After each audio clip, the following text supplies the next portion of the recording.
ओंजळीतील शब्दफुले या यूट्यूब चॅनलमध्ये आपणा सर्वांचं सहर्ष स्वागत.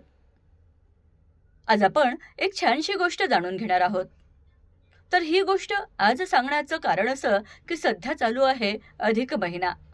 तर अधिक महिन्यामध्ये बऱ्याच ठिकाणी बोललं जातं की अधिक महिना या महिन्यामध्ये जास्तीत जास्त अन्नदान केलं तर ते पुण्य जरा जास्तच असतं. ते पुण्य अधिक स्वरूपामध्ये आपल्या पदरात पडतं. रसिक श्रोते हो, पाप पुण्य ही संकल्पना खूप दूरची आहे. पण जेवण घातल्यानं, एकत्र आल्यानं आपणा सगळ्यांना आनंद मिळतोच ना. आणि म्हणूनच सगळ्यांनी एकत्र यावं, नाती वृद्धिंगत व्हावी, कदाचित याचसाठी या अधिक महिन्याची संकल्पना आपल्या पूर्वजांनी आपल्यासाठी नेमून दिलेली आहे. तर अशाच प्रसंगी ऐकूया ही छानशी गोष्ट. रामरायाचा राज्याभिषेक झाला आणि त्यानंतर ठिकाणी घडलेला हा प्रसंग. वशिष्ठ मुनी त्या प्रसंगी त्या ठिकाणी होते आणि त्यांनी एक सुंदरसा सोन्याचा कडा रामरायाला भेट दिला. साहजिकच रामांच्या मनात प्रश्न पडला की कुठलंही सोनं नाण्याची अपेक्षा न करणारे माझे गुरु वशिष्ठ यांच्याकडे हा सोन्याचा कडा कशासाठी आला असेल आणि हा कडा त्यांनी मला का दिला. त्यांनी लगेचच ही दोन्हीही प्रश्न वशिष्ठ मुनींना विचारले. हा कडा तुमच्याकडे कसा आला आणि हा कडा मला देण्याचं कारण काय? वशिष्ठ मुनींनी सांगायला सुरुवात केली. ते म्हणाले, रामराया, त्याचं झालं असं की मी रोज सकाळी स्नान करायला नदीवर जातो आणि नदीवर जात असताना त्या ठिकाणी मी एका माणसाला पाहिलं. दिसायला तर खूप चांगला, राजबिंडा माणूस, पण तो त्या ठिकाणी असणारी हिंस्र पक्षाचं मांस खात होता आणि ते मांस मात्र उरलेलं मांस होतं. ज्या प्राण्यांनी खाऊन उरलेलं ते मांस तो माणूस खात होता.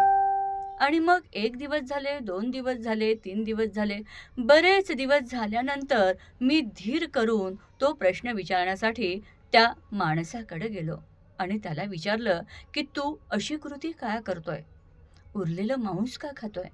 कुठल्याही प्राण्याने सोडून दिलेला मांस तू का खातोय? कदाचित एखाद्या वेळेस एखादा मेलेला माणूस किंवा जाळून ठेवलेला माणूस सुद्धा हा माणूस खात होता. मग त्यांनी सांगायला सुरुवात केली. महात्मन, बरेच दिवसापासून मी ही कृती करतोय, पण मला असा प्रश्न कोणीच विचारला नाही. आज तुम्ही मला प्रश्न विचारलात आणि तुम्ही माझ्या जवळ तरी आलात, म्हणून मी तुमचे धन्यवाद मानतो. आणि मग त्यांनी सांगायला सुरुवात केली की मी खरा गंधर्व आहे, पण मला आत्तापर्यंत कुठल्याच अन्नदानाचं पुण्य मिळालं नाही आणि म्हणूनच माझ्यासोबत असणाऱ्या सर्व गंधर्वांना रोज खायला यथोचित मिळत होतं, भरपूर मिळत होतं. पण त्यावेळेस मला मात्र काहीच खायला दिलं जात नव्हतं. आणि मग मी हा प्रश्न त्या ठिकाणी उपस्थित केला. सगळ्यांना तुम्ही खायला अन्न देतात, पण मला का देत नाही?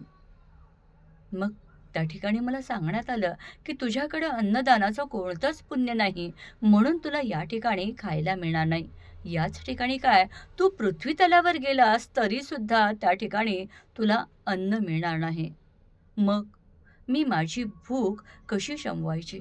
मग त्यांनी सांगितलं की तू पृथ्वीवर जा, पण त्या ठिकाणी तुला अन्न मिळणार नाही, तर तू हिंस्र पक्षाचं मांस किंवा मानवी स्वरूपातील काही मांस असेल तर तू नक्कीच खाऊ शकतो. आणि मग जेव्हा जेव्हा मला भूक लागते तेव्हा तेव्हा मी या पृथ्वी तलावर येतो आणि अशा पद्धतीनं माझी भूक थांबवतो. मग आता यावर उपाय काय? वशिष्ठ मुनींनी प्रश्न केला. मग त्यावेळेस त्या गंधर्वांनी सांगितलं की याचं उत्तर मी तुम्हाला उद्या देईन. मग नियोजित दुसऱ्या दिवशी या दोघांची भेट झाली आणि पुन्हा वशिष्ठ मुनींनी त्यांना प्रश्न केला की मी तुला काल जे सांगितलं, मी जे पाहिलं, आपल्या दोघांचा जो संवाद झाला, तर तू मला उपाय आज सांगणार होतास. तर तो उपाय काय? तुला जी ही कृती करावी लागते, तुझी भूक थांबवण्यासाठी तुला ही न पाहणारी, न करावी वाटणारी कृती करावी लागतीये, तर यावर उपाय काय? त्यांनी सांगायला सुरुवात केली. मला असं सांगण्यात आलेलं आहे, की जर कोणी अन्नदानाचं पुण्य मला दिलं, तर माझी यातून सुटका होईल. क्षणाचाही विलंब न करता वशिष्ठ मुनींनी स्वतःजवळ असणारं कमंडलू घेतलं आणि त्या माणसातील रूपातील गंधर्वाला सांगितलं, की तुझा हात पुढं कर. आणि त्यांनी आपल्या हातावरून त्या कमंडलूमधील पाणी त्या मानवाच्या अर्थात गंधर्वाच्या हातावर टाकायला सुरुवात केली आणि प्रार्थना केली, जर माझ्याजवळ काहीतरी अन्नदानाचं पुण्य असेल तर ते पुण्य या गंधर्वापर्यंत पोहोचव आणि त्यांची यामधून सुटका कर. ते पाणी त्या गंधर्वाच्या अर्थात मानवाच्या हातात पडतंय न पडतंय तोपर्यंत त्या मानवाचं गंधर्वाच्या रूपात रूपांतर झालं. अंगावर सोन्या मोत्याचे दागिने, वेश राजविंडासारखा. आणि मग त्यांनी पाय धरून वशिष्ठ मुनींचे पाय धरून आशीर्वाद घेतला आणि हातातील कडा काढला आणि तो कडा वशिष्ठ मुनींना दिला. वशिष्ठ मुनी म्हणाले, मला या कड्याची काय गरज? मग त्यांनी सांगितलं की माझी आठवण म्हणून ही ही हा कडा तुमच्याकडे ठेवा. आणि मग तो स्वर्गलोकात निघून गेला. मग आता प्रश्न असा उपस्थित झाला की रामराया म्हणाले, हा कडा तुम्ही मला का दिला? तर वशिष्ठ मुनींनी सांगितलं की रामराया, कोणतेही राजे लोक मोहरा देतात, सोनं देतात, जमिनी देतात, पण अन्नदान करायचा त्यांना विसर होतो आणि हा विसर तुला पडता कामा नये. म्हणूनच अन्नदानाचं महत्त्व तुझ्यापर्यंत पोहोचावं आणि ते कायम तुझ्या स्मरणात राहावं, त्याचसाठी हा कडा मी तुमच्यापर्यंत पोहोचवलेला आहे. रसिक श्रोते हो, आपण सुद्धा काहीतरी अन्नदान नक्कीच करायला हवं.